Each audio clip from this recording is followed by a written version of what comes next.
트럼프 행정부가 닷새 만에 농장과 식당, 호텔 업종에 대한 일터 급습 중지 명령을 번복하고 예외 없는 일터 단속과 불법 체류자 체포 추방 작전을 선언했습니다. 농장과 식당, 호텔에 대한 일터 급습을 전격 중지했다 번복하고 다시 시행하라는 지침은 미 전역 30개 지부에 즉각 하달돼 일터 급습이 재개된 것으로 보입니다. 사상 최대 불법 체류자 체포 추방 작전의 가속도를 내려는 최고 지휘부와 일선 지휘관들은 한 번의 급습으로 수십, 수백 명씩 잡을 수 있는 일터 급습을 중지하면 하루 3,000명 체포 쿼타에 도달할 수 없다며 강행을 주장한 것으로 워싱턴 포스트는 밝혔습니다. 연방 상원이 이번에는 소득 공제 한도를 기존 $10,000 수준으로 유지해야 한다고 권고하고 나섰습니다.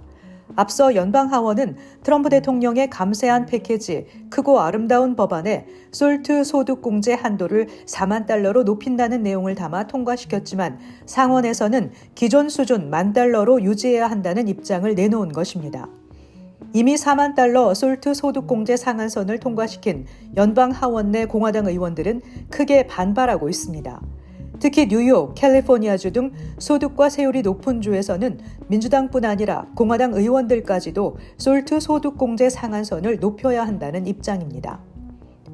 밥 메넨데스 전 연방 상원 의원이 오늘 오전 펜실베니아주 미너스빌에 위치한 연방 교도소에 수감됐습니다. 올해 71세인 메넨데스 전 의원은 뇌물수수 및 부패 혐의로 유죄를 선고받고 징역 11년형을 선고받았습니다. 메넨데스 전 의원은 외국 정부의 대리인 역할을 하면서 중간에서 금전적인 이득을 챙겨온 것으로 드러나 유죄 판결을 받았습니다. 메넨데스 의원은 미 역사상 유죄 판결을 받은 최초의 위원으로 기록됐습니다.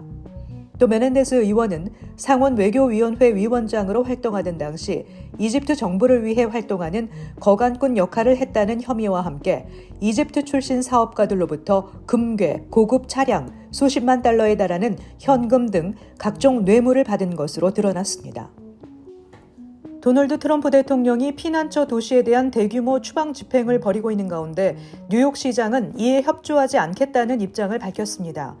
최근 트럼프 대통령의 추방 정책에 대해 뉴욕에서도 연일 시위가 벌어지고 있어 이를 진정시키기 위한 발언으로 풀이됩니다. 다만 아담스 시장은 중범죄 이력이 있어 뉴욕시 안전에 부정적인 영향을 끼치는 불체자에 대해서는 단속에 협조할 것이라고 덧붙였습니다. 애담스 시장은 최근 뉴욕시에서도 트럼프 대통령 반대 시위가 벌어지는 것과 관련해 이민세관 단속국의 이민 단속 집행을 방해해서는 안 된다는 발언을 하기도 했습니다. 경찰은 퀸즈의 한 거리에서 대낮에 남성을 구타하고 현금과 신용카드를 훔친 혐의로 10대 소년 6명을 수배 중입니다. 뉴욕 경찰은 오늘 13세에서 16세 사이로 추정되는 용의자들이 찍힌 영상을 공개했습니다. 지난 5월 22일 목요일 오후 5시 50분쯤 플러싱 37가와 파슨스 블러바드를 걷던 27세 남성을 청소년 무리 중 2명이 주먹으로 피해자의 얼굴, 머리, 오른쪽 눈을 가격해 그를 바닥에 쓰러뜨렸습니다. 나머지 4명은 우산으로 그를 때려 부상을 입혔습니다. 경찰은 이들이 그에게서 현금 $100와 신용카드를 훔친 후 도주했다고 밝혔습니다. 경찰은 사건과 관련한 제보를 시민들에게 당부했습니다.